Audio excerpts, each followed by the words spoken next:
This is a boat that came in that when you turn it left or right, it made one heck of a noise.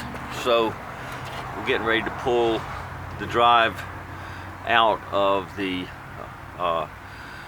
gimbal assembly. Go ahead, see what we got. That's what we were thinking we were going to do.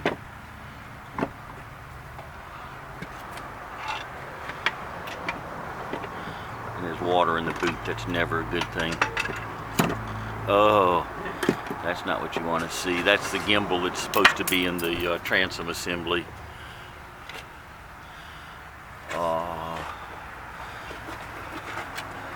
Can you move it out of the way and let's see what the inside looks like.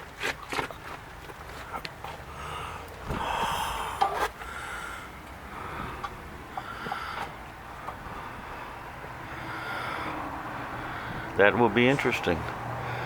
We'll try to press another one in and see if it stays in, as long as the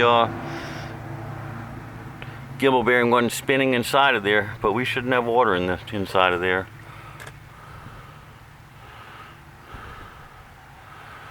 But there we are.